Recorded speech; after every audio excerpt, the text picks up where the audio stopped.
Vous êtes sur le point d'entendre une révélation que peu de gens osent aborder.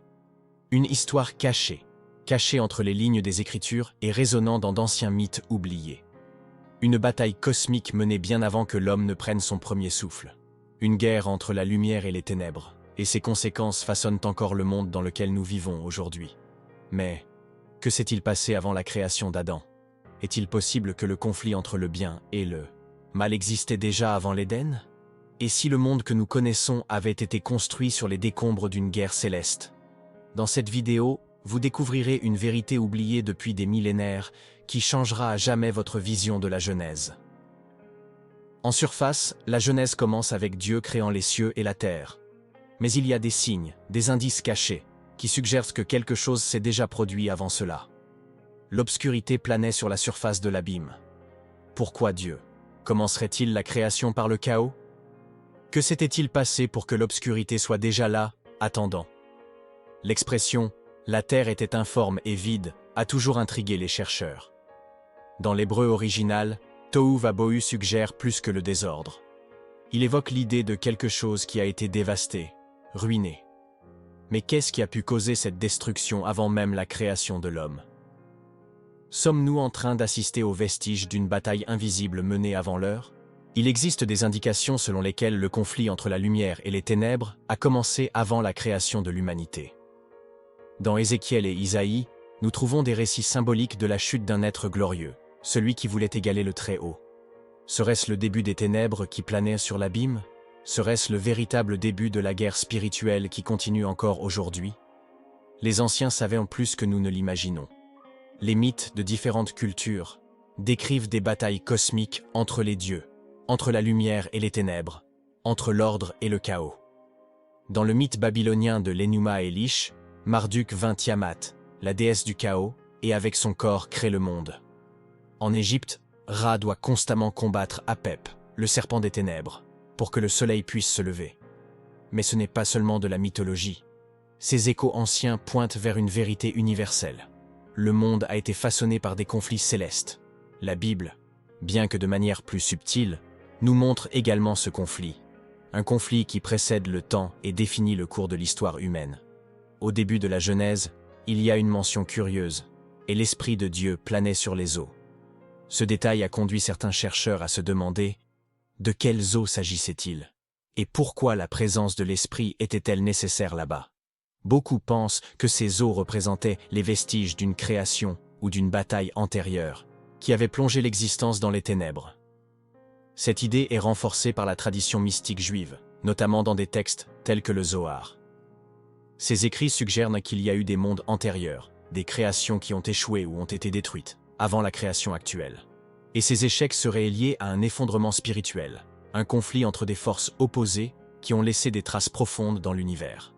La tradition gnostique apporte également des contributions intrigantes.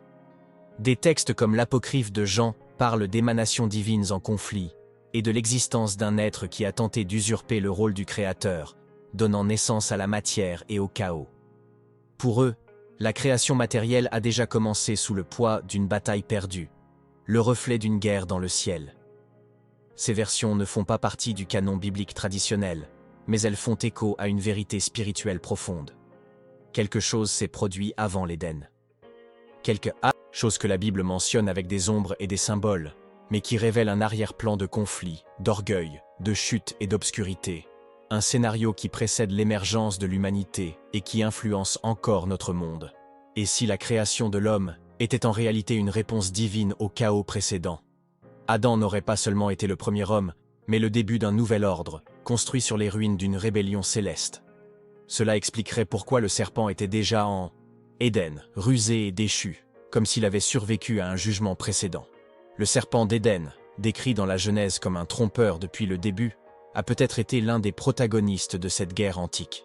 Dans Apocalypse 12, elle est appelée le grand dragon, le serpent ancien, appelé le diable et Satan.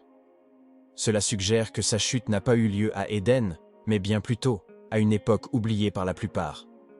La tradition chrétienne associe souvent cette chute à la rébellion de Lucifer, le porteur de lumière.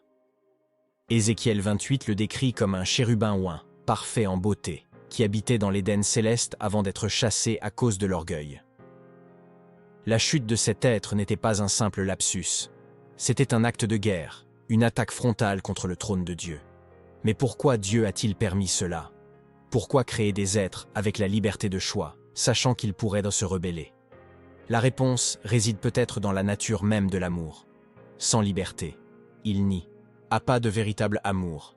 La guerre qui attend l'homme révèle non seulement la naissance des ténèbres, mais aussi le risque pris par Dieu en créant des êtres libres et le plan rédempteur qui suivrait. De nombreux chercheurs pensent que cette guerre n'était pas seulement symbolique, mais réelle. Elle s'est déroulée dans des dimensions spirituelles avant même que la matière n'existe. Une guerre où des êtres célestes, dotés de pouvoir et de gloire, ont choisi de s'opposer à l'ordre divin. Et cette rébellion a laissé des cicatrices, visibles encore aujourd'hui, dans la structure même de la création.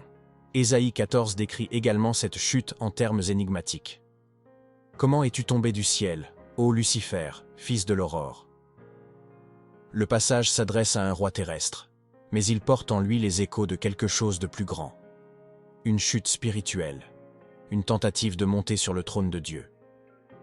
Cette ambition excessive aurait déclenché le conflit primordial entre la lumière et les ténèbres. La tradition égyptienne, quant à elle, présente la lutte entre Ra et Apep comme un cycle éternel, la lumière du soleil affrontant chaque nuit les forces du chaos. Pour eux, le monde dépendait de cette lutte continue. Il est intéressant de noter que cela reflète la tension biblique entre le bien et le mal, suggérant que le conflit n'est pas un accident, mais qu'il fait partie du tissu spirituel de l'existence. Et au milieu de tout ça, l'homme, créé à l'image de Dieu, mais jeté sur un champ de bataille invisible. L'humanité naît sous le poids d'une histoire ancienne, où les échos des rébellions passées murmurent encore. Et à chaque choix entre la lumière et l'obscurité, les êtres humains continuent d'écrire les chapitres de cette guerre cosmique. Le livre de Job offre un aperçu rare de cette réalité invisible. Quand Dieu répond à Job, il demande « Où étais-tu lorsque je fondais la terre ?» Lorsque les étoiles du matin chantaient ensemble, et que tous les fils de Dieu poussaient des cris de joie.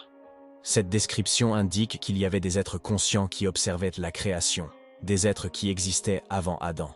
Ces fils de Dieu, mentionnés dans Job 38, sont, selon de nombreux interprètes, des anges. Mais parmi eux, il y avait déjà ceux qui s'étaient égarés, qui portaient déjà en eux le germe de la rébellion. La joie de la création n'était donc pas unanime. Tandis que certains célébraient, d'autres complotaient, préparant le terrain pour une nouvelle guerre, cette fois avec l'humanité en son centre. La création d'Adam n'a pas seulement marqué le début de l'histoire humaine, mais aussi le début d'un nouveau chapitre dans le conflit spirituel. L'ennemi, déjà déchu, voit l'homme comme une menace, une créature faite à l'image de Dieu, capable d'aimer, de créer et de choisir. La tentation d'Éden n'était donc pas une coïncidence, c'était une attaque stratégique, une tentative de saboter le plan divin. Et ainsi l'ombre de la guerre précédente plane sur tout le récit biblique. Le conflit qui a commencé dans les cieux se déroule maintenant sur terre. Et chaque acte humain, chaque décision, chaque prière, chaque péché ou repentance fait partie d'un drame plus vaste. La bataille entre la lumière et les ténèbres continue, mais désormais avec l'homme comme participant direct. Avec cela, nous comprenons que le mal n'est pas né avec l'homme. Cela existait déjà, cela était déjà présent, attendant une opportunité. La création d'Adam n'a pas déclenché le conflit, elle l'a intensifié. La scène était déjà prête, les forces en conflit étaient déjà en mouvement, et l'homme a été créé dans l'œil du cyclone. À partir de ce moment, l'Écriture indique clairement que l'humanité est appelée à prendre parti. « J'ai mis devant toi la vie et la mort, choisis donc la vie. » Ce choix n'est pas seulement personnel, il est cosmique, parce que chaque être humain porte en lui le reflet du Créateur et devient donc une cible directe des forces qui se sont autrefois rebellées contre lui. Mais le plus impressionnant est que, même face à la chute, Dieu n'a pas abandonné sa création. Au lieu de cela, il a révélé un plan, une voie de rédemption. De la Genèse à l'Apocalypse, nous voyons la promesse de la restauration. La guerre a peut-être commencé avant l'homme, mais sa victoire finale est directement liée à l'histoire de l'humanité. Au centre de cette rédemption se trouve la lumière qui sépare les ténèbres. La lumière brille dans les ténèbres, et les ténèbres ne la comprennent pas. Depuis le premier « que la lumière soit » jusqu'à la venue du Verbe incarné, la Bible trace une ligne claire. La lumière l'emporte toujours. Même lorsque tout semble perdu, la promesse de Dieu est claire. Les ténèbres ne prévaudront pas. La victoire de la lumière ne se fait cependant pas sans résistance. La guerre continue. Éphésiens 6 nous avertit. Nous n'avons pas à lutter contre la chair et le sang, mais contre les dominations et les autorités dans les lieux célestes. Paul nous rappelle que le conflit spirituel est réel et qu'il n'a pas commencé avec nous. Il nous a simplement rattrapés. Cette bataille est silencieuse, mais féroce. Elle se manifeste par des tentations, des mensonges, des peurs et des doutes. Dans un monde qui tente d'éteindre la lumière, chaque geste de foi est un acte de guerre. Et chaque prière, chaque acte d'amour véritable, chaque renoncement au mal, est une petite victoire dans la grande guerre qui a commencé avant l'Éden. Et même face à l'intensité de cette lutte, Dieu n'a jamais laissé l'humanité seule. Les anges se battent toujours pour nous. Le Saint-Esprit demeure toujours parmi les fidèles. La croix reste la bannière de l'espérance. La guerre est peut-être ancienne, mais la victoire est scellée et sa fin approche. Par conséquent, comprendre ce qui s'est passé avant Adam n'est pas une simple curiosité théologique. Il s'agit de comprendre les origines de la bataille dans laquelle nous sommes insérés. C'est voir que le mal auquel nous sommes confrontés a des racines profondes, mais que la lumière qui nous guide vient d'un plan éternel, élaboré avant la fondation du monde. Beaucoup de gens se demandent, si Dieu est tout-puissant, pourquoi permet-il cette guerre? Pourquoi laisser le mal surgir? La réponse ne réside pas seulement dans le pouvoir, mais dans l'amour. Dieu aurait pu créer des êtres incapables d'erreur, mais aussi incapables d'amour. La liberté était le don qui rendait possible à la fois la rébellion et la rédemption.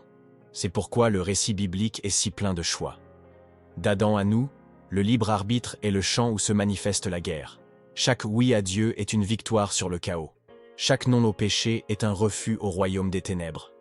Le conflit est toujours en cours, mais c'est la liberté de choisir qui donne du sens à la victoire.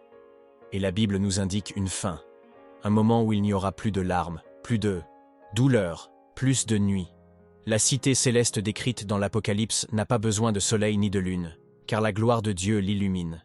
C'est le retour définitif de la lumière, l'aboutissement de ce qui a commencé avec « que la lumière soit » et qui a résisté aux ténèbres depuis avant la création. Jusque-là, nous vivons entre les échos du passé et les promesses du futur, entre les décombres d'une guerre ancienne et les signes d'une victoire certaine. La bataille cosmique avant Adam n'a pas été oubliée. Elle a simplement changé de décor. Et maintenant, la scène est à nous. L'histoire est toujours en cours d'écriture et chacun de nous a un rôle à jouer dans celle-ci. Face à tout cela, nous devons faire un choix. Allons-nous ignorer la réalité invisible ou vivre avec discernement, conscient que notre existence fait partie d'un plan éternel? L'histoire de l'univers n'a pas commencé avec l'homme et ne finira pas avec lui. Il y a un but plus grand, une lumière plus brillante, une vérité plus profonde que tout ce que nous voyons. La guerre avant Adam nous montre que le mal n'a pas le dernier mot.